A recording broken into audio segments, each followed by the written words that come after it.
I'm Brianna. And I'm Elise. We're sisters. And this is Chit-Chat and Cheers.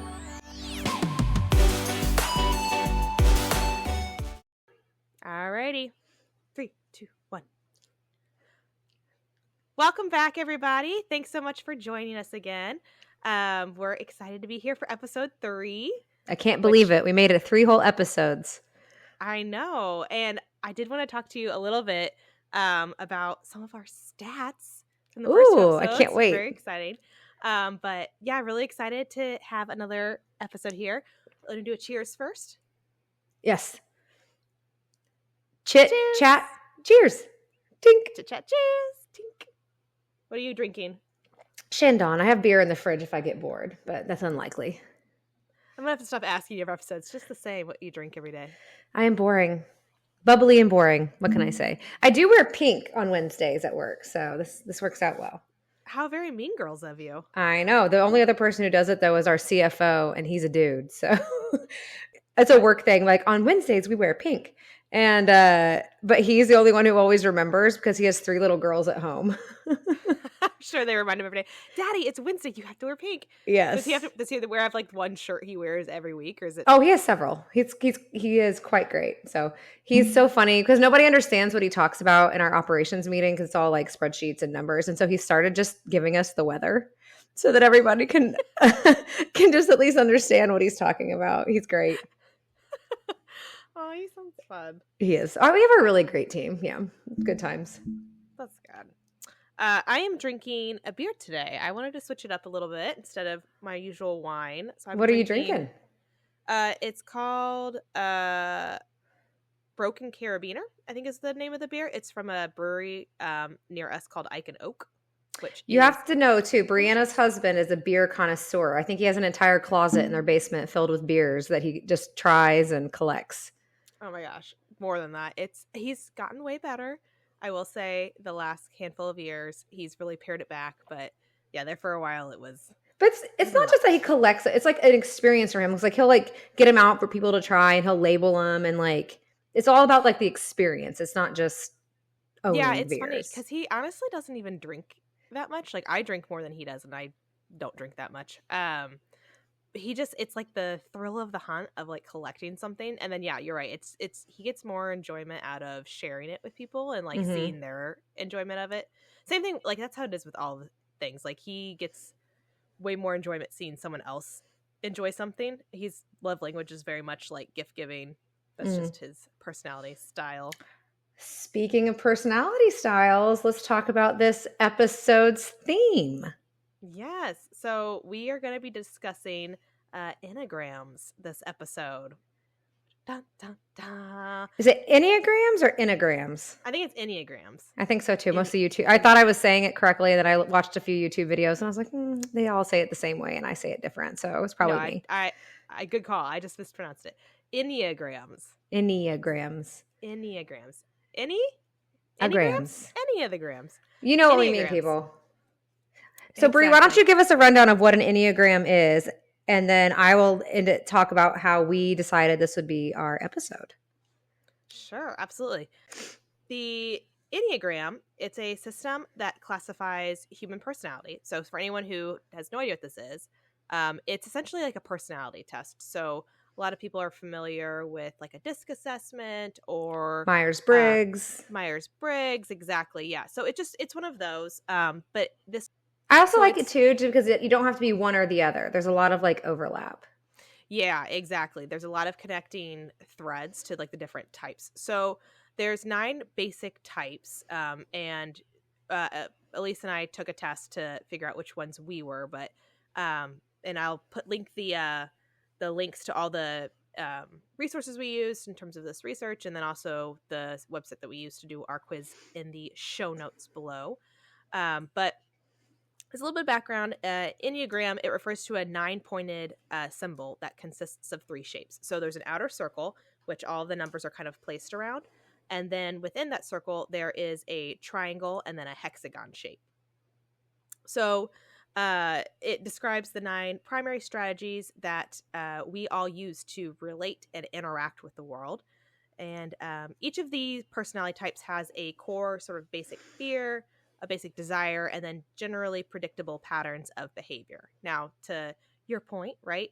We're not really static people that can be defined by one sort of definition. And so there's a lot of nuances to the Enneagrams in terms of you can take on personifications and sort of traits of numbers next to you, sort of numbers that are across the In my research, it's more shape to about you. like the thing about this test is that it's what motivates you to act the way you do subconsciously, as opposed to like you are 100% one thing or the other. It's more about like subconsciously and intrinsically what motivates you to do the things you do. Yeah, exactly. And so the numbers are split up in addition to sort of the individual categorizations. They're also split up into 3 groupings, and those groupings are called triads. So, for example, I think it's 8, 9, and 1 are a triad at the top. And so, And is that body or brain? yep. Okay. So those are classified with either called head, heart, or body. And so it sort of groups how you process information and make decisions, either with your head, so you're logical, you kind of think through things. Your heart, right, you're relating with your emotions and what your heart's telling you to do, or your body, i.e. like your gut, and you're going with your sort of gut decision.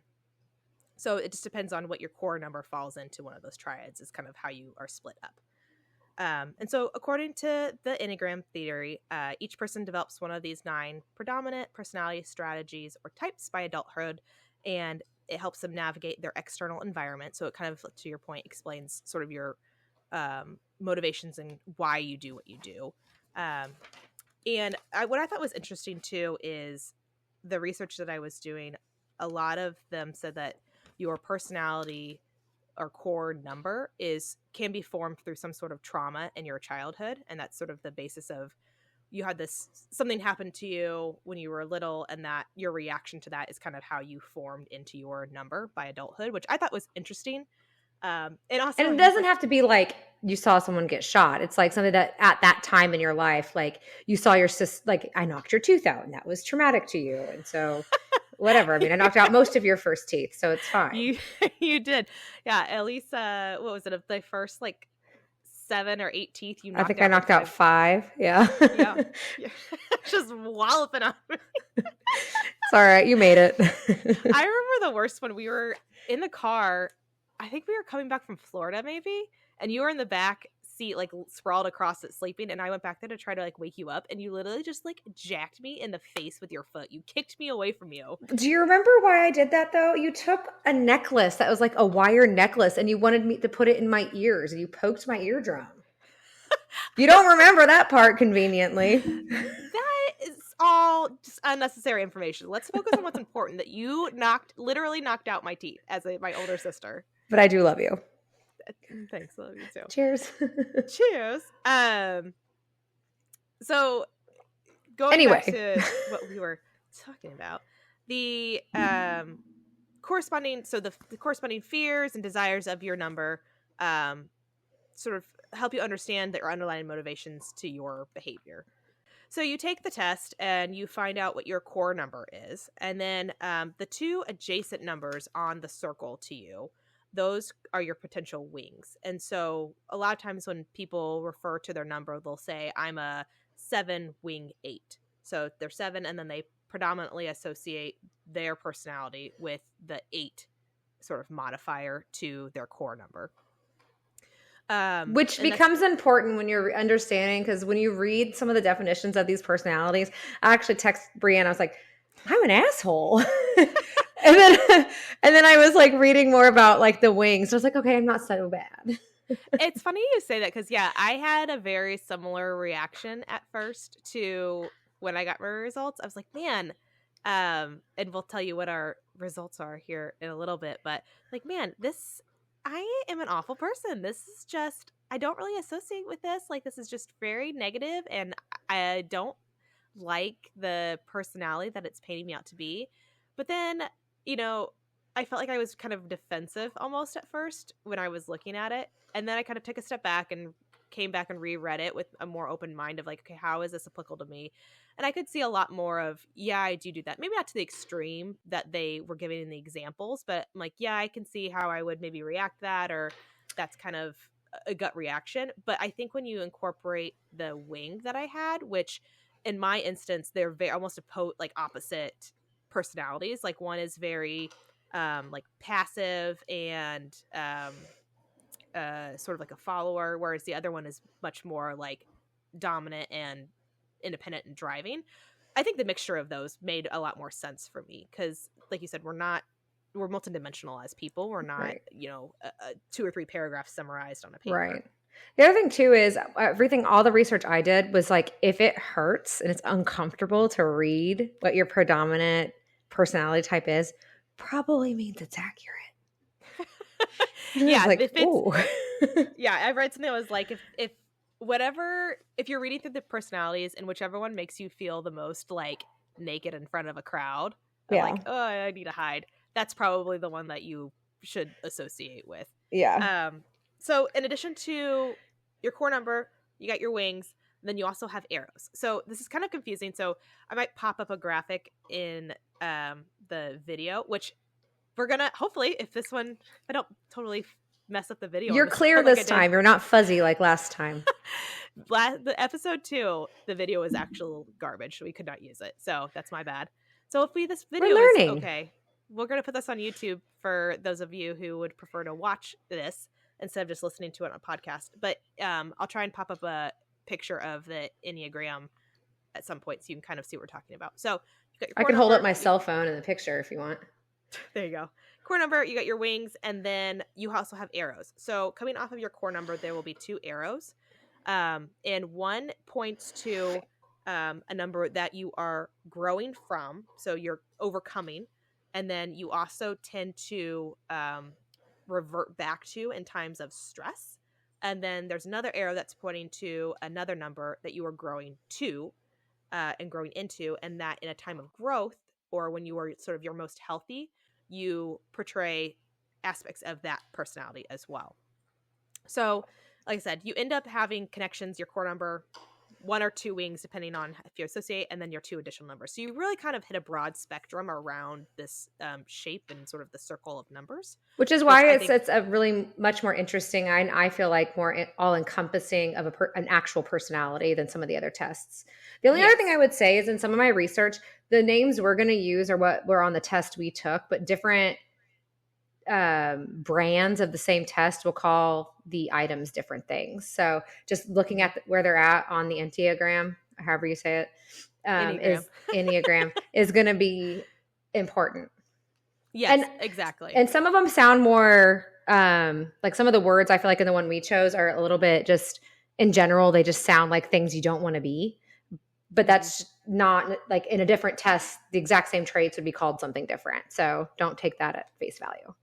Yeah, I think it's interesting. So the test we took, it seemed like, and maybe you had a different experience, but it was predominantly like negative traits that they were talking about and focusing on. And I think that part of that is to sort of help you reflect and grow. 'Cause like with all things like personality tests, astrology, tarot card readings, all those types of things that are sort of more in the pseudoscience realm. And I would like to point out that this is not founded in actual psychology. It is not. That was made very clear in all of our research. Yes, this is not actually like deep scientific base. I think maybe it's like science adjacent. But it's been around since like the days of like, the 700s or something. It's been around for a long time, but neither Elise or I are psychologists or doctors, so... Hey, I have a doctorate. That's true, that you do have a doctorate, I shouldn't say. But I'm not a doctor. But we're not professionals, so obviously take this with a grain of salt. Take your own tests, and if you're upset, call your therapist. There you go.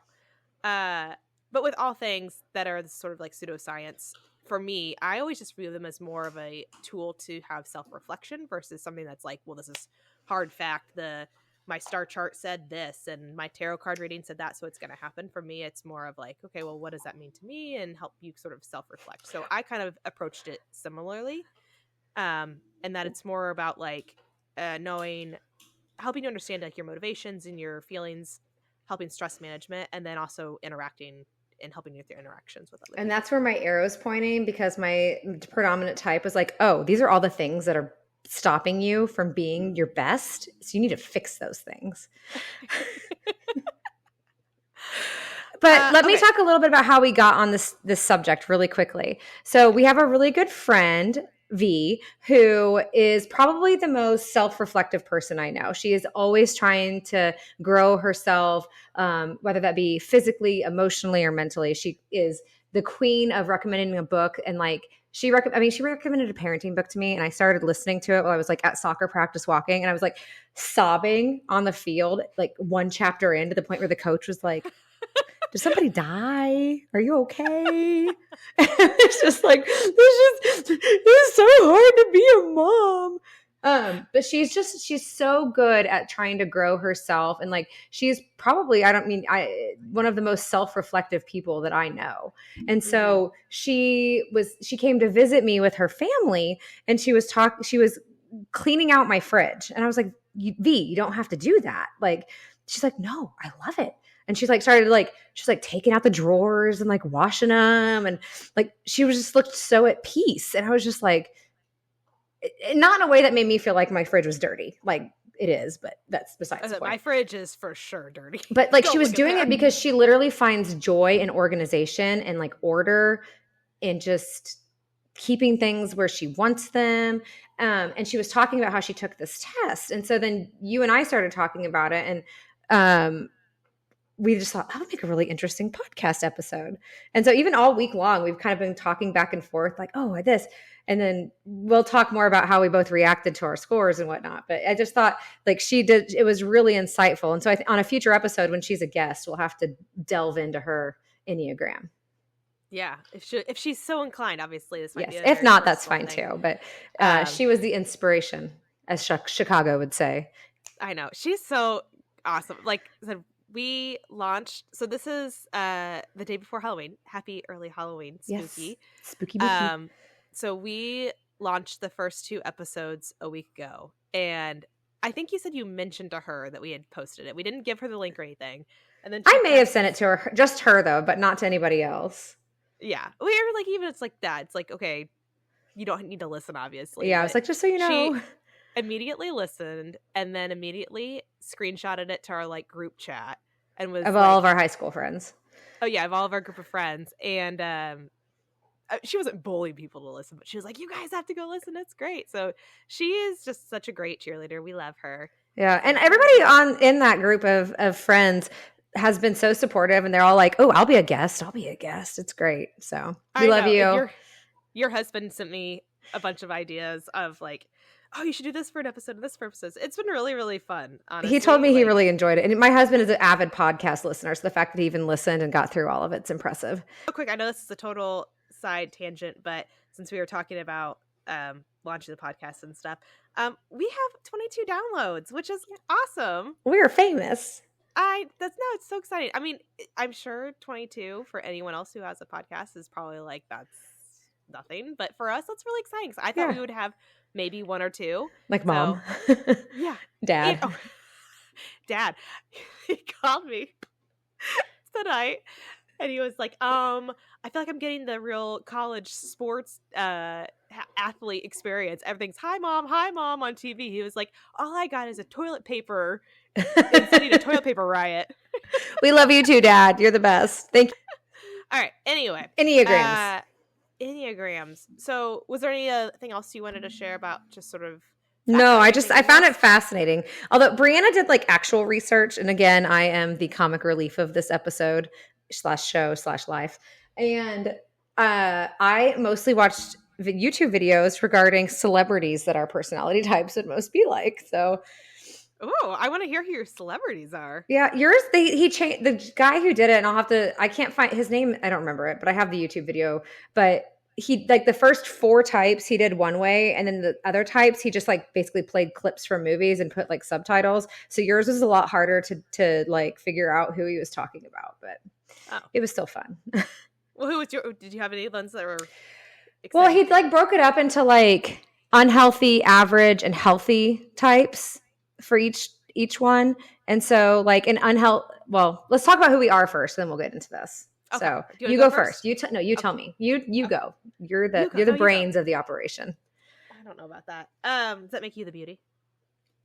It makes me something. I don't know if it's beauty, but it's something. So I am a type 9 for my Enneagram, which is the peacemaker. So that's kind of like the title of what they gave it. So a quick little synopsis summary of mine. Nines are defined by a desire to live peaceful harmony with their environment. They want a sense of balance and calm and aspire to a kind of homeostasis where nothing disturbs their inner peace. They tend to be easygoing and accepting of what is happening around them, but can be resistant and willfully oblivious when something in their environment threatens to throw off their balance, which is 100% true. I feel like sometimes I bury my head in the sand. You can ask my husband. He definitely would agree to that. I remember when you worked for Goldman Sachs, you used to disappear during the black time. You'd just be like, no, blackout months or whatever they were. You just Oh, no. you just disappear. People are like, I assume she's alive. No one's posted that she's dead. She's referring to quarter end months when I would be working crazy hours trying to get stuff done. Like I think a normal work week at Goldman was, I don't know, maybe like 60 hours, but on those quarter end months, they go to like 80 plus hours a week. It's a lot. So needless to say, I found a new job before I had children, because that is not sustainable when you have young children. Unless you can afford the help. Yeah, that's true. There was a woman she worked in the Tokyo office. I think she was probably like in her 40s. She had twins, and she had a nanny who was there like in the morning and then at night, and she saw them for like an hour a day. It was really sad. She was just like, she worked. She was great at her job, but just like, man, that's no work-life balance. Like, you never see kids. And it's like burnout to the max. Okay, so 9. You're a 9. I am a 9. We're accommodating, agreeable. We readily adjust to people around them. So very flexible, very go with the flow, which I think I definitely am. I am very much doesn't really matter, totally cool with it. If plans kind of get upended, I just kind of roll with things usually. But the sort of negative side of that, right, is that 9s tend to be very passive in terms of they don't at least this research that I was reading in the test we took, that they're very much inclined to just kind of like morph into whoever their partner is, and like, oh, your goal and dream is to do this, well, that's mine now too. And so they struggle to kind of have dreams of their own and form desires of their own, which for me, I did not associate with at all, because I'm very opposite of my husband. So he's very like critical thinking. He's very smart, but very like academically smart, just very studious, and he has a very strong sense of like, this is where we're going no matter what. Yeah, exactly. And I'm very much, even though I am in finance, which is very right brain left brain of me, but my background is in arts and fine arts and creativity, and I like to do this but that speaks to your 9, because you're able to go with whatever direction you need to. True. And I think that also brings in a little bit of my 8, which we'll talk about here shortly. But so main strengths of 9s, they're agreeable and accommodating, easygoing and likable, good at finding compromises and middle grounds, but challenges as they're out of touch with their own needs. They face problems with passive resistance instead of head on, and they have trouble making decisive action, which I definitely agree with. Another kind of thing that they focus on is that a core weakness of a 9 is sort of like sloth, or this lack of inertia, where they kind of are very apt to be content with kind of like sit back and get lost in the day to day and just be content and find joy in like getting through like chores and housework and like having things, organized and aesthetically pleasing, which I totally can find myself when I'm stressed and I just don't have capacity to or not in a grow mode. Like, I would say the last like month or two, I've been in a really growth mindset and mode with like this project and some of the other things that are going on in my life right now. But if it's not like that, I very much like, I just want to put in my headphones and listen to podcasts and do the dishes and clean up the house.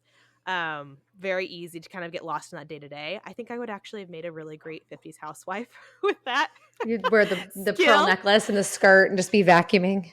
Exactly. Which is just at odds, obviously, with my career. But I definitely could see why they would, like, 9s tend to do that. So it was interesting too, because a lot of the research I did talked about how all of the the types, so like the triads, the head, heart, and gut, they are all driven by a core emotion. And for head types, that emotion was anger, which was really weird to me because I am not an easily angry person. When I do get angry, it passes very quickly. I think it's probably one of my husband's frustrations is that if we get in a fight or disagreement, like he wants to be mad and he wants to, have the argument or whatever, and I'm literally 2 minutes later, I'm like, it's fine, I'm over it. Like, where are we going to dinner? And so I didn't agree or that doesn't really resonate with me. But then I kept reading it, and it said nines are associated with anger because they repress it. So as I could see, I don't know if it's just I just so easygoing that I just don't anger, or if I repress it. But their lack of anger is how they kind of associate with that triad, which I thought was interesting. We could talk about our upbringing in this in an offline conversation. Right. So part of also the analysis that we get is that they kind of break down your core number into times of stress and how a stressed or unhealthy number would react, how an average number, and then a thriving number. So I think that's kind of interesting because I think that kind of paints more the broad picture of the different facets of your number. Excuse me. So a stressed 9 is dissociated, disinterested, unaware, just really kind of checked out. And that is a coping mechanism to restore sort of your sort of harmony. So, right, the main goal of a 9 is to have this symbiotic, harmonious, sort of nothing upsets the boat, rocks the boat type of mentality, which I definitely think when I think about having to do broach a tough conversation or subject with someone, it really stresses me out because I don't know how they're going to react and if that's going to put a rift in between the relationship. And so that definitely resonates with a 9. And so a coping mechanism for that when you're in times of stress is to kind of check out and dissociate and not be sort of present with what's happening. So I definitely, in times of heavy stress for me, can see where I would do that for sure.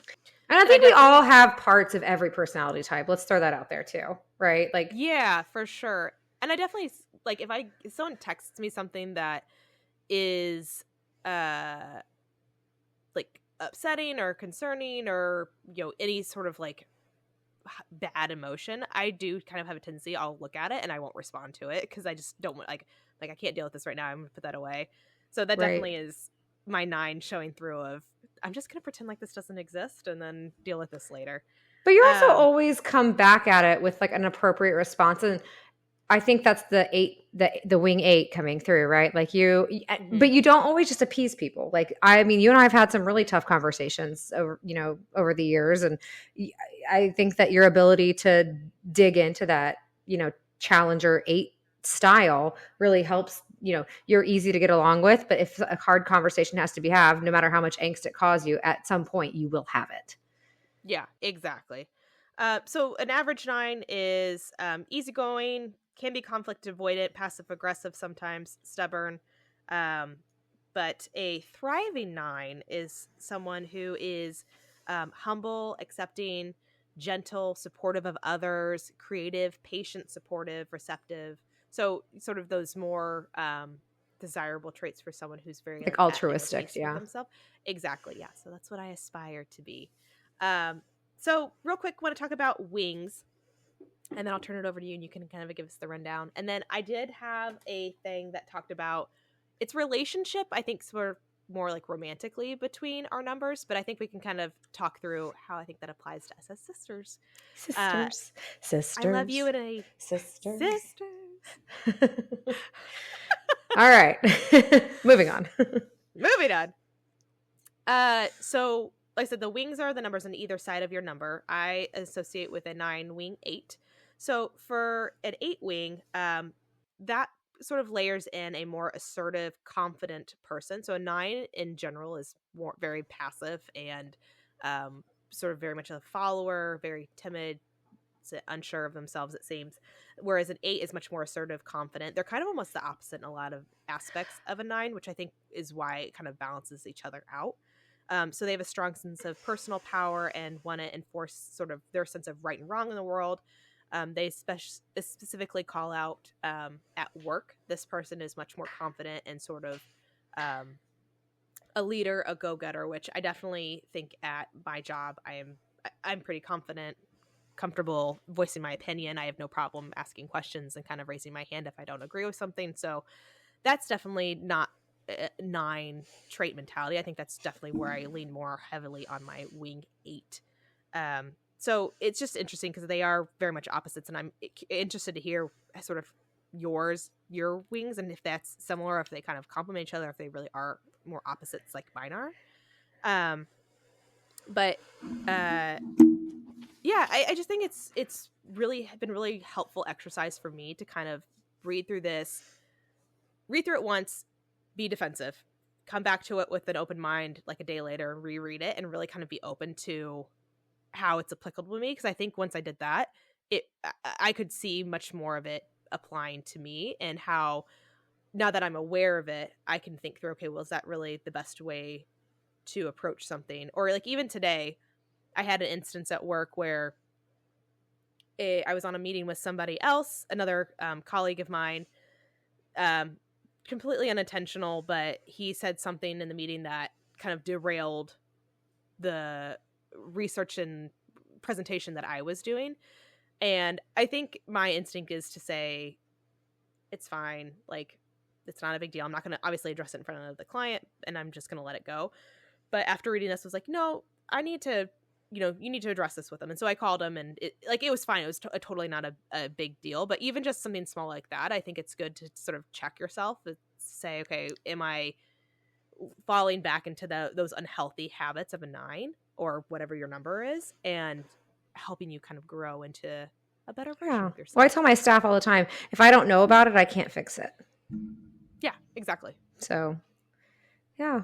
Well, I think you're wonderful. And I think that I wouldn't say that the only thing I would challenge you on is that when you're talking about your 9, you talk about being passive. And I think that could sometimes be the case, but I would say more keeping the status quo. Not necessarily passive, but just like keeping things even keel. I think those are different. Yeah, that's true. So you have too much personality to be passive.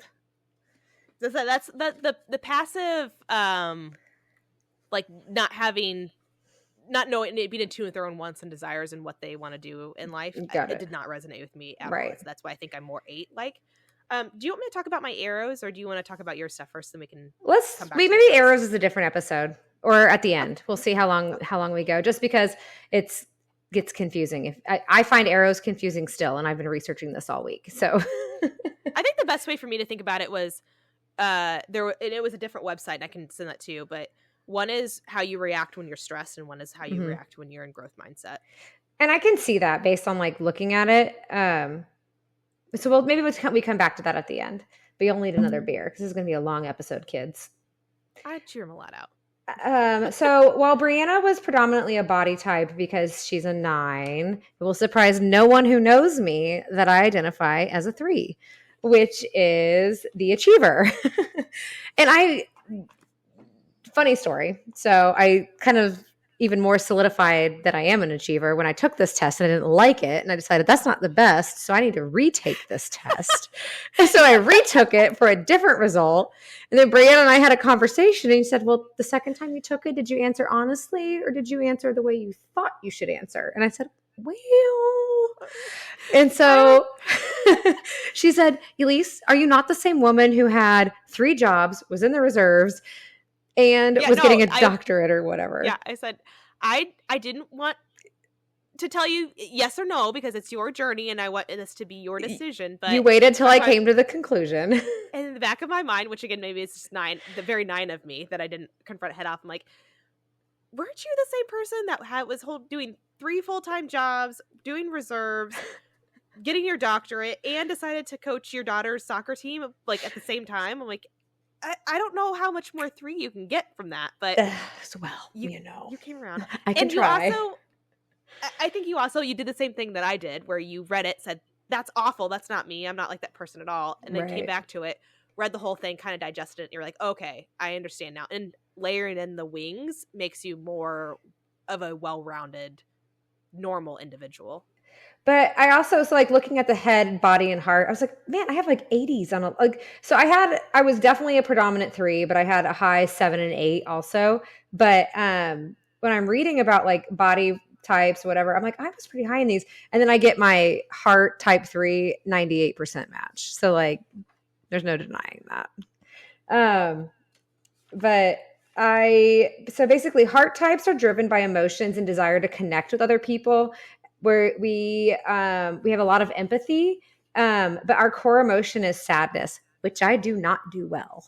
I will say that. So you're like very much like me. Like even though that's your core emotion, it's avoidant of that I'm emotion. like, I don't like to feel that way, so I'm not going to do it. I'm not going to feel it all. And then a lot of us try to acutely avoid that. And that's actually probably my biggest thing, was when I was reading about the different types and I got a type 3, I was like, oh no, I'm a type 7. I avoid anything uncomfortable. Like, I don't even like to sleep on the couch. Like, I have to have a bed or we're not doing it. But apparently that's not enough to define your personality. It's just me being a princess. So, but reading more about it, in a nutshell, 3s have a desire to achieve, and we want to advance in the world and will sacrifice just about anything to get there. And that's the part I didn't identify with. Like, I would never sacrifice things that were important to me or the integrity of someone else to do that. But they only choose a task in the first place if it promises to bring prestige or rewards. And I think that I definitely choose activities I know I'm going to at least have a chance of succeeding with. It's kind of like winning is emphasized. I don't feel like I'm that competitive in games because I know they're not important to me. Does that make sense? Like I'm competitive when we play like things, but I'm not so competitive that I'm like a crazy person, because that's not real life. That's not. Yeah, I don't think you're competitive. Even with other people, like growing up, I never, and maybe you felt differently, I never felt competitive with you, or that, and maybe that's just a credit to mom and dad. Like, I never felt compared to you, and we were interested in a lot of different things. I mean, we both played soccer, but I didn't have rivalry with you. Like we would argue or be upset about different things, or like with each other, like siblings are, but sisters. I never felt like I had to compete with you. Yeah, exactly. So for me, I don't think you ever show competitiveness with other people. I think you just hold yourself to a really high standard, and that if you don't meet that like standard for yourself, you're really hard on yourself. I am very hard on myself. My goal is to make you cry this episode, by the way. Oh, great. Well, I'm sure we'll get there. I've been drinking, so it's probably more likely to happen. I mean, I am reading off of the Enneagram thing because I did a lot of the research I did, but Brianna has done such analytical research, and I have done a little bit more of like social research, and we'll get to that here in a minute. But this is the part I think that resonated the most with me. It was like talking about we're adapted, aligning ourselves with the people and projects that matter. And I'll notice that when I spend time with certain people, even my accent will change to accommodate. Oh, really? Yeah, what they're doing. When you say accent, you mean like if you were talking with someone who's from like England, you take on like an English accent? Not so much that, but like especially living here in Texas, like I will like throw in y'alls and like a little more Texas drawl when I'm talking with people who are clearly from Texas. And I don't do it on purpose. It just kind of starts happening. Yeah. That sounds kind of like almost like mirroring. Like, have you ever heard or read anything about like the body language, and like if you're trying to like it's like almost like a sales tactic, but if you're trying to like get close with someone, you kind of mirror the same things that they're doing. Don't laugh at me. But the time I remember this is, I don't know if when in like college and high school, I read a bunch of like the Star Wars fan fictions. And there's one where like Han Solo points that out about Princess Leia. And I was like, that's where it stuck in my head. That even her, like the way she would carry her body was like the people she was trying to convince. So Star Wars started it all for you. It did. But it says 3s are competent and hardworking. They get a lot done and to make it look easy, even as they're expending considerable effort, which I think is very much like my staff doesn't know how hard I work until they see me there for like 72 hours. I mean, what's the analogy you always use? Like the duck? Oh yeah. Calm on the surface, paddling like mad under the water. Yeah. That's my life. You're very duck-like. Hence the name of my dog. But it's like, it says their interest in authenticity is low, which at first I was like, I really value authenticity. And I do in my personal relationships, but at work, if you're going to be fake, that's fine. As long as I know you're fake. Like, I really don't care. It's fine. Yeah. But putting on the right public face and maintaining a successful image are more important than developing good relationships. And I would say that, like, I adore my boss. I think she's wonderful, but I'm much more important with looking productive and like great at my job than I am like going out for drinks with her. Does that make sense?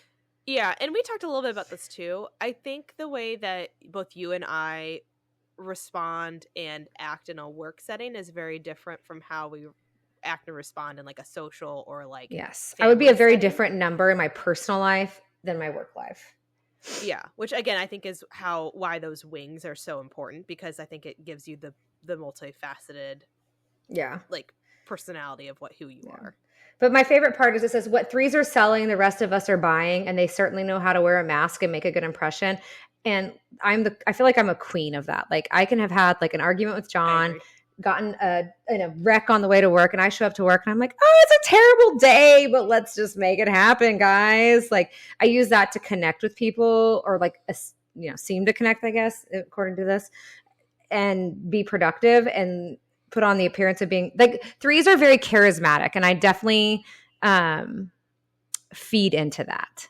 Mm-hmm. So yeah, I definitely would say you're very sociable, very charismatic. Even like growing up and now, between the two of us, I am much more, I wouldn't even call myself reserved, but like when I'm comparing myself to you, you are so effervescent and outgoing and bubbly, and like you never know. A lot of people use the word extra. But in the best way. So yeah, I definitely agree with that you are very charismatic. You have a lot of good humor. You have, you're just very personable and approachable. And I think like it talks about like, I'm definitely intolerant of failure from myself, and I will suppress emotions to achieve max performance. So even when I'm unhappy at work, I will still, like, other people will take a mental health day and I'll be like, nope, you just got to power through. You just got to do it. You got to show up every day. But the flip side of that is, even if I may appear to be successful, or according to this, I mean, I feel like I am happy, but, I avoid true connection and depth in the relationships. And I think that's true. It's really, even though I will share lots of superficial information with people I don't know, there are very few people who really know like my really deep struggles. It's not that I don't trust people, because I feel like I'm a superficial open book. Like, you can read chapters 1 through 5, but you're never getting to chapters 6 through 10. So like almost you feel like it's like a curated collection of like, I'm gonna allow you to see the depth of me for like this for sure. Like, I mean, there's stuff even that like, I don't tell anyone, like not even like John or my therapist, like, because it just feels too vulnerable. And that's a little bit sad. And like doing this has made me realize that like maybe you should like let them turn that page. Not that they want. I think it's fine to always have things that you keep to yourself. I don't think there's anything wrong with that. But if it's something that's like impacting your mental health or your like happiness or whatever, then obviously that's something that's different. It's just interesting because like they talk so much about being perceived as successful, and I don't think it's always, for me, it's not necessarily being perceived as successful, but like I guess I never like took the time, which is very three of me, to not take the time to delve into these deep emotions. But like there are definitely things that like make me uncomfortable to share with other people that I just choose not to. I'm just like, I'm just not going to talk about that. I'll think about it when I'm by myself, and then I won't, and it's fine. I mean, because it's about perception. You don't have to explain yourself to a 9. We don't we don't do any bad emotions. We are happy all the time. But basically being exposed as worthless or incompetent is terrible. This says your core desire is to hold a high status. And I think that that's relative, right? Like, I am more than happy to be a big fish in a little pond, but I definitely don't want to be, and that's why I'm in the Navy. That's why I do all the things I do, is I can't help myself but try to be the best at what I do. Even at the expense of like my own mental health, where I'm waking up at 3 a.m. thinking about staff members. That's not healthy. I don't think about me. I think too, it strikes me too that like you are not happy being sedentary and you don't want to plateau. Like, you get to, right, you get the next thing, and then you're like, well, what am I I'm going to very achieve goal next? oriented. Yeah. Yeah, I had to push myself to the next thing. But that's one of the things that I was reading about, like one of the things that if you can just settle into just being comfortable where you're at, it actually makes you like a high achieving 3 as opposed to an average or an unhealthy. And there's a part that really resonated with me. It's like 3 is all like 3 is really used to always having to be on. And I feel like that's 110% me. Even when I don't feel good, if I have something I have to do, I will fake it until I make it. And I am 110% on. And that's one of my biggest complaints to John. I'm like, oh, I just have to be on all the time. And he's like, no, you don't. And I'm like, yes, I do. You don't understand. You don't understand. The world will fall apart if I am not on. Yeah. But like their biggest traits are being charming and adaptable. And I think like my time in Afghanistan is the part that I was like, yeah, I could adapt to anything. I slept on a cot and dug my own latrine. Like I can do anything. You're competitive. And I think I'm that, but against myself. Like I have a high standard for myself. Status conscious. I think I'm less that. Like I don't need to be the best at everything or have to have like all the things, but I definitely, if I'm doing something, I want to be known for doing it well. Yeah. But because of that, I don't always have enough introspection to my emotions, which I will 110%. I feel feelings. Like, don't get me wrong. I watch a Hallmark commercial and I cry, but I'm crying because of the commercial, not because I'm associating that with anything I feel for me. I'm not going to do that. Sorry about you. And then it says at some point in childhood, 3s convince themselves that their value is connected with success. And then I can't pinpoint one piece of that, but I do know that I did get Fujiyama's hibachi steakhouse if I got good grades. So, Mom, Dad, let's evaluate. Let's see here. 3s feel confident in their abilities to attract other people and they feel admired. I think that's all real. I don't know. I think there's lots of being a 3 that I associate with, but a lot of the inability to feel emotions, the trying to succeed at all costs, I don't identify with, which is why I'm a 3 wing 2, which is the giver, which is why at my core, I'm a nurse. And so I think that really helps. I can't ever remember the difference between sympathy and empathy. One is like you feel that emotion because you feel it, that you felt it, and one is like you feel really bad for that person.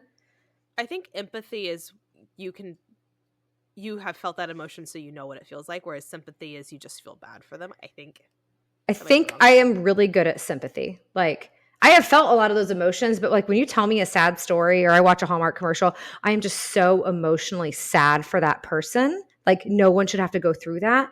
That is why I cry. That's why I'm, the dog commercial in the Super Bowl 2 years ago. I was sobbing to the point where John was like, "You're ridiculous." Do you think you have a high emotional intelligence? Because I feel like I'm very, I feel like a very empath, like highly emotionally intelligent. Like I'm very in tune to other people's moods and emotions, and can definitely pick up on them. And like if I see someone else crying, I'll start to cry. Like I have no idea, and I'm not associated with anything that's happening with them, but like I see that emotion and I immediately am reflecting. That is exactly how I am. I actually took a test after we did this one. I have a very high emotional intelligence. Like I can see someone's facial expression, and I'll come to a meeting and be like, yeah, they're saying everything's fine, but their face isn't telling me that everything's fine. Like we need to figure out a way to dig deeper. But I don't do the second part of that of like introspectively, like why does that make me feel that way? And that's, that's something that I definitely could grow from. But the 3 in me is really like, do you really want that? We don't have emotions. They don't exist. In this box. But the giver part of me, I think definitely mellows me out. And I was actually like, can I talking about the movie characters? Yeah. So, it's not dependent on your wing, but like what healthy, average and unhealthy 3s at least have in difference or common is the examples that were given of unhealthy 3s was like Citizen Kane. Like he was willing to do anything at all costs to get what he wants. Jeez. I know. The guy, Leonardo DiCaprio's character from The Wolf of Wall Street, where he was super charismatic. Everybody wanted to follow him, but he did it at any cost. Even given the opportunity to do the right thing, he chose not to. So those were a couple of examples, which I thought was really insightful because actually the whole spiel on the YouTube thing was like, threes actually make up the majority of main characters in movies because they're charismatic, because they seem to want to like lead and do great things, but not done well, it can go seriously awry, such as the characters we suggested. Average threes, the one, I can't remember who all of them were, but the one that I was like, that's me, was Elle Woods. Like I was gonna guess Elle Yes. Woods. So she does the right thing, but she's not like, she's doing it well, but like there's still like a lot of like self involved. But I don't think I've ever seen a movie character that personifies you more than Elle Woods. Obviously, you're not in legal; you're in healthcare. But I could change. I can change. She is you, and you are her. I mean, I have even people at work tell me that. And it's not on purpose. It's not like I modeled my life after Legally Blonde. I will watch it when I'm feeling sad because I'm like, if Elle Woods can get through that, I can get through this. But then self-actualized, like thriving threes. The example that they gave, the best example was Heath Ledger, right? Was that his name? Mm-hmm. In A Knight's Tale. How he's really charismatic, but he does the right thing because it's who he is. It's the right thing to do. And he's not going to be influenced or saddened. And he is given several opportunities to not do the right thing, but he like is involved in more. It was really I don't know, it's like having like a character to attach the personality type to made it a lot easier to be like, okay, I can identify with that. And I could see how I could become one of those things. I think that, and this is me being vulnerable, so y'all just take it for what it's worth. I'm very comfortable where I am right now as a person. And so it's really hard to want to self-actualize and make yourself better when you're complacent. And so that's where I think, like we were talking about Veronica earlier, she inspires me because she's never complacent. She's never content with who she is. It's not that she doesn't like herself or she doesn't love what's going on or who she is, but she's always knows that she could be better. And I strive for that level of just authenticity and like desire in my life. Like, I mean, and it's in everything she does as a parent, as a person who works out, as a everything. I don't have the internal drive for that the same way she does. So which means it's something I probably need to work on consciously to get better at. Do you know what her number she is? She told me, I think she was I want to say that she was a 1. That's what Chris is. Let me ask. I did text her. I'm sorry. I've slept since then. So no, you're fine. One's the reformer with like very strong sense of like right and wrong and very driven and like sort of not idealistic, but like, let's see here. What did she tell me? Oh, she was a 9 too. I'm sorry. Oh, she's a 9? Yes. 9s unite. But I want to say that her wing was a 1 because she was like very much like things had to be in order and like that sort of thing. So yeah, that's definitely very 1. Yeah, which is why we need her on the show so she can talk to us all about her wing versus yours, and we can compare your personalities and be like, look, they're kind of the same, but not at all. So Veronica, forgive me for not knowing off the top of my head. I do apologize. I did a lot of research and I knitted, and the dog kept chasing my balls of yarn while I was knitting. It was very chaotic last night. Is it a dog or a cat? Well, anything that she loves to play fetch, so it rolled, so she was after it. Ah. And Blair's stocking, the snowman does not look like a snowman, but we're just going to move on. Your stockings bring me so much We'll have an joy. episode all about my knitting capabilities if I'm able to finish these.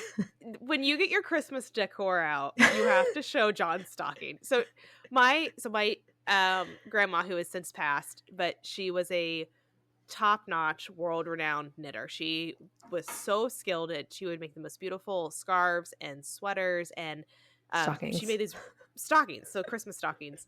She made ones for Elise and I when we were born, I think. We were very little. We have them our entire lives, and they're beautiful.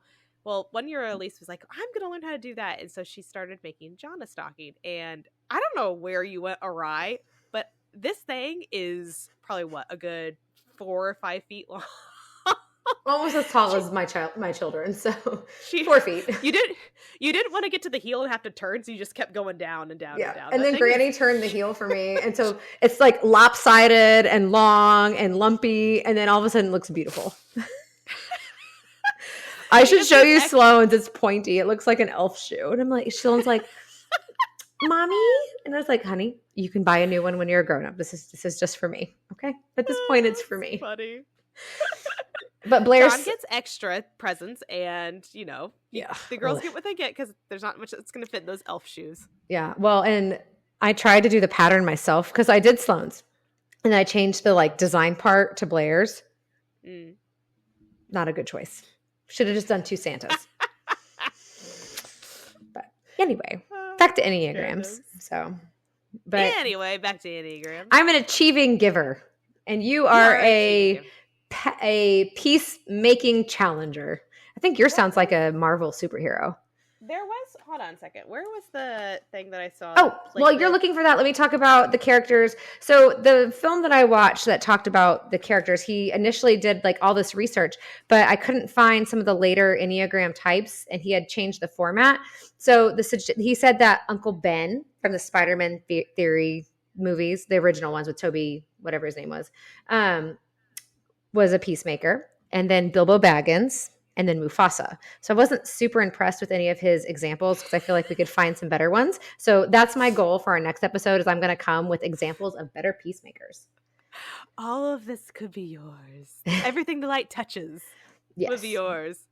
No, a 9-wing 8 is this source referred to them as the referee. So I could see that about you. You keep me in check. I actually told Veronica, I was like, before this girls trip, if I get out of line, Brianna's going to put me back in where I need to be. Wow. Yeah, I feel like I do call you out on, which is good. I need it sometimes. Everybody needs a check. At least you're being ridiculous. Independent, sociable, adaptable, and generally more assertive and direct than other 9s, especially in professional settings. So I agree with that. And I think that my giver it gives me a sense of levity. A lot of times in meetings and stuff, I can be serious to get the job done, and I always do. But like when we're all together, I like to be goofy sometimes to lighten the mood, and I think that's the giver in me. Yeah. So I also think that the giver, you lean much more heavily on the giver in your personal life. Yes. You're much a very heavy wing 2 in your personal life because if I ever need anything, you instantly drop everything to come help me with whatever I need. You offer to fly up here if I need it. Sometimes I just show up. You do, and I love you for it. That was honestly one of the best gifts. So when I had my children, Elise flew up here from. Were you in Texas when Nora was born? No. Was I? What year was she born? 19? Yeah, I was in Texas. So she flew up from Texas for both my children. And you were here probably, a couple of days after I came from the hospital. So very brand new. Like 3, she would let me go to bed at like 8 p.m. And then she would stay up with the baby until like 1 or 2 a.m. So I would get like an actual chunk of sleep. And then she would, hand the baby off. She would go to bed and I would do the rest of the shifts or whatever. So that was like the best present ever. Nora and I watched some really great 80 cult classics. I'm just saying. Thank goodness for Netflix. So, but it's important to get that time. And I think, I don't know about you, but I feel like we've always been close, like, especially when we were little, but having kids and like being moms together has really been a super dynamic. I don't know. I feel like we're closer now than we ever have been. Yeah. I feel like it's kind of weird, but I feel like the further geographically we are, the closer we are, if that makes any sense. Although you did let me use your toothbrush one time when I visited you at Purdue, and I thought that was like a real turning point in our relationship. It was. That was love. Because we were really close growing up, because obviously we're less than 2 years apart in terms of age, and so we just were each other's best friends. But I feel like in like junior high and high school, I was the biggest brat ever and was like, no, I want to do my own thing. Well, you had really good core group of friends that's the core group of friends that I now have too, because you know how to choose and keep people that are really amazing. And I bopped around from friend group to friend group. But because I'm so boisterous, for lack of a better term, I never lacked to find people who I could do stuff with, but I never formed those really deep relationships that you did. And so I think that's one thing that I've really benefited from you as a sister and from the friend group that we have, is that they've helped me kind of cultivate that. Yeah. It's just so convenient having the same friend group, honestly, because like I don't get to see you very much. So when I do get to do something with my friends, you're there, and it's like all the people I love are in one space. It's great. Wonderful. That girls trip, we took a girls trip to a cabin in September, and it was just wonderful. And it's still like, there's never drama. No one fights. There's no arguments. There's it's no so like, oh, nice. she said this. It's just wonderful. Yeah, it's truly amazing. But as what I was saying is, junior high and high school, I was a brat. Didn't want to hang out with anybody. Didn't want to be super close. But then I think that you went off to college, and then I feel like we became much closer when we were in college. We went on a cruise, which that cruise, after I graduated, it was just the two of you and I, like very low key, was still like one of the best trips I've ever taken in my life. It was so fun. It was fun. Even if I was trying to become romantically involved with that British man. Rats. The one that got away. Sorry, John. That was the referee in me coming. I'm like, she's like, nope, we're done. This is a girls trip. We're done. We're going back to the room. We are not going to a silent disco, whatever that is. No, we're done. You're coming with me. We're going back to the room. It was a fun trip. It was. I feel like we are closer now than we've ever been, though. Yeah. In terms of like an actual friendship. Obviously, we were really close when we were kids. But well, I think our lives have just like, even I joined the Navy. Like, my life course was so different when we were in our early 20s than what yours was. And then once we both settle down and have kids, like not that dictates what a friendship is, but it makes it a lot easier to relate when you're going through the same things. And so I think that we've always been really good sisters and like gotten along, but now we're actual, like, I would be your friend even outside of being your sister. Me too. I do with my, okay. You want to hear about our relationship? I would love to hear about our relationship. All right. This isn't for a romantic relationship, but we're going to pretend that it's like for sisters, because that's icky. I almost wanted to dance to Dad to one of the songs from the Chicago soundtrack, because I remember singing it in the car all the time. But every time I listened to it, I was like, this is ick. I can't do this. So Edelweiss it was. This is the big ick. Okay. So Enneagram type 3, the achiever, and Enneagram type 9, the peacemaker. What each brings to the relationship. So it's a fairly common pairing. 9s bring enormous support, encouragement, and a sense of pride to the 3's accomplishments. I'm a big cheerleader for you. I feel that. I feel you.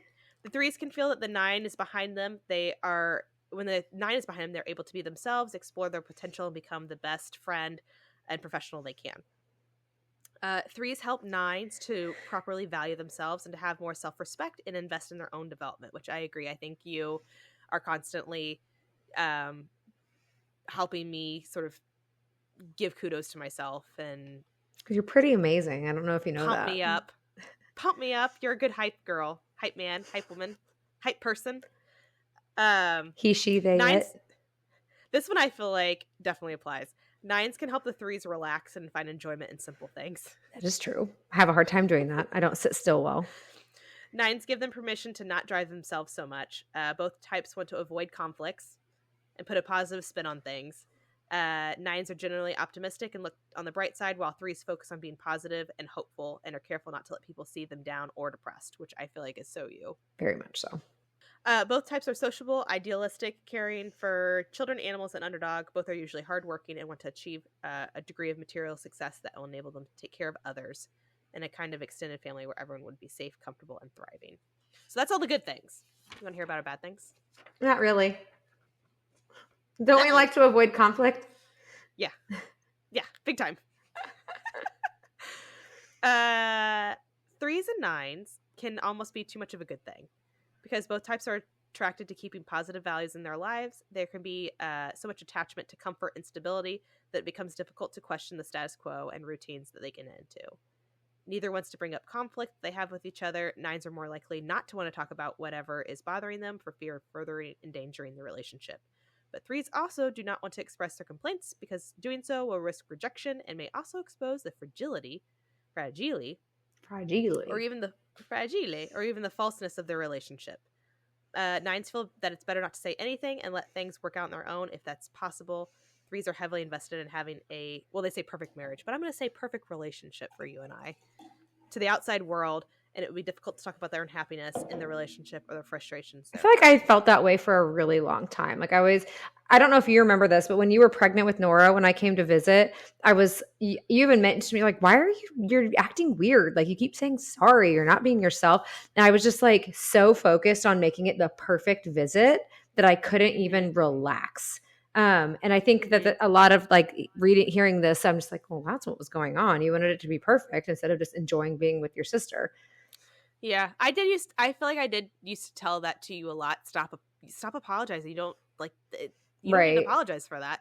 And I will say you do that so much less now. And I think that's just obviously growth and you're becoming older and more mature. And I think our relationship has matured and you don't, not that you don't care, but you don't. I'm not as like, it's not that I was ever nervous. It was just like, I wanted it. Like I wanted our, like, especially like you said, like middle school and high school was a little bit harder. And I wanted for so long for it to be so good that I was like too afraid to just be myself. And so I would like try to, I don't know, be weird about it, like walk on eggshells almost around you. And that was very obvious to you. You're like, you're not, who are you being? Like, this is not you. And so nervous. But no, it's definitely a much more comfortable dynamic now that, we're older and I'm not being a weirdo. We're all weirdos. It's okay. Honestly, weird is way more fun and interesting. Let your freak flag fly. Anyone who's not weird is just boring.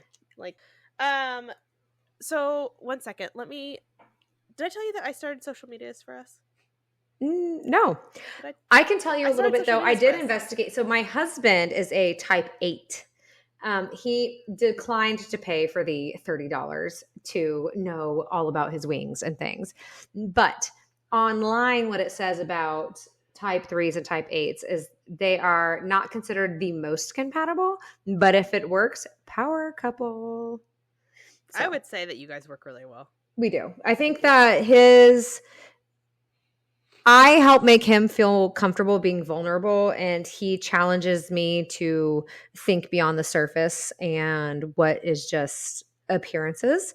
And so sometimes that causes conflict and like irritation, but he loves me and I love him, but like he just is wonderful. So yes, John, I said it. My husband's a type 1, and which is a perfectionist, right? So 8 is challenger, 1 is perfectionist. 1 is the reformer. Reformer, okay. So rational, idealistic, principled, purposeful, self-controlled, and perfectionist. So yeah, very high demanding of themselves and people around them. But 1s and 9s are good matches because the way I understood it, they're next to each other on the wheel. So a lot of times they have characteristics of each other. Mm-hmm. But the 1 gives the 9 direction and drive and encourages them to like get momentum and go places. I would say that Chris definitely like will encourage you to like advocate for yourself. He will, and he was a huge driving force. So when we first met, I was kind of like adrift in the post undergrad sea of I had no direction 100%, and he very much was a driving force of go back to college, or not college, but go back and get your master's and like go into finance, have a direction. So he definitely very much pushes me to have a direction and a like drive. Whereas a 9 for a 1 very much kind of similar to you, like mellows them out, evens them out. Right. And it for someone who's very driven and like this is the way it's going to be, like a 1, they need someone like a 9 who's very much like sounds good. Yeah. Very easygoing. So we complement each other very well from that aspect. I think John and I probably have to work harder to complement each other, but I don't know what his actual test score would be for what his wing would be. But I would say that like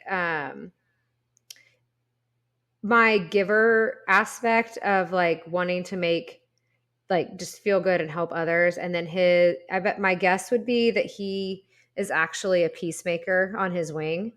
I think it, like you said, it kind of like it works out. So we like, trust me, when we have an argument, it can get heated, but we both like are able to step back and just like talk about it and we both really enjoy the social, like when we're on, we're both on. Does that make sense? Mm-hmm. Like Yeah. socially, like in work with the kids. And so we're both really independent people, and it helps that we I think I read something earlier that like the 8 learns that the 3 can be trusted to do things. And so I think that's really big to him, that when he's not here, he knows he can trust me. And because he's so confident, I don't even think of twice about being like, oh no, you can do this. It's fine. Yeah. So Chris's wing is 100%. I haven't looked or asked him about it, but I'm guarantee it's a 2. I don't think there's a 9 in his body in terms of like his personality. Because the 2, that's your wing, right? The 2 is very much like the charmer, sociable one. Is that what it was? it's the giver. So it's like you want to do things to help other people. They give a very strong sense of right and wrong. Yeah, that's him. Yeah. Yeah, for sure. Because he's very much like, he's always willing to help out in a pinch. He wants to help other people. That's 100%. I think So too, he's he very much is really too. good about like, he'll send me memes and reels and be like, this is funny, and just kind of trying to make sure everybody feels in the loop. Like he's the chieftain for our fantasy football league. What is that guy? The commissioner. The commissioner. Chieftain. The chieftain. For the fantasy football league.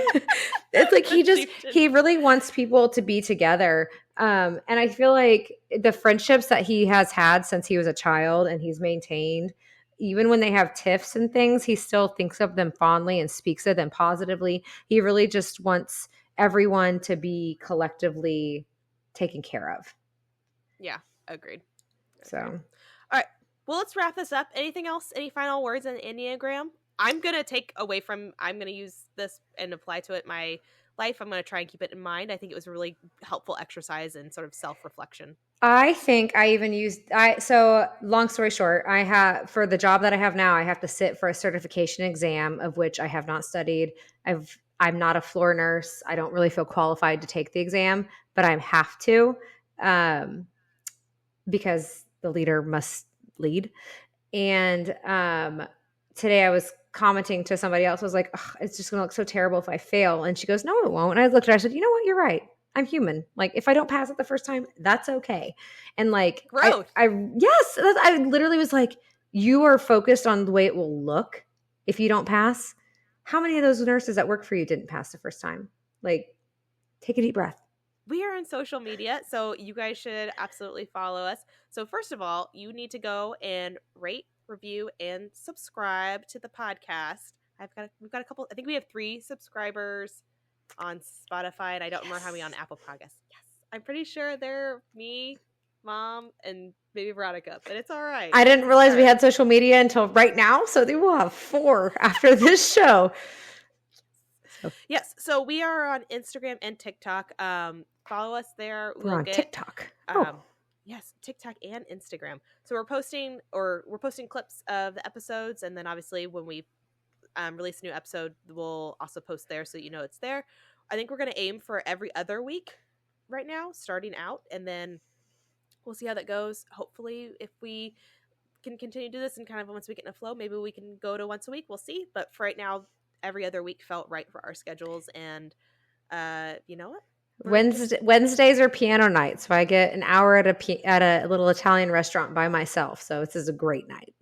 I actually was so excited all day to do this. So yeah, I am too. Yeah, so this should be posted next Wednesday, which is the first week of November, which post-election day. Maybe we'll know who the next president is. Ooh, I don't know that we want to discuss that. That might be a little polarizing for our fans. We're gonna veer away from that. We're gonna keep it light. So Instagram, our Instagram handle is chitchatcheerspodcast, all one word, obviously. So follow us there, and then TikTok. Our TikTok is chitchatcheers. So follow us there too. And then obviously these are available podcasts wherever you get your podcast. Rate, review, and subscribe. Like I said, let's get our algorithming. All right. On that note, all right, we are gonna see you guys in a couple weeks. Thanks so much for listening, and we'll catch you next time. Bye. Bye.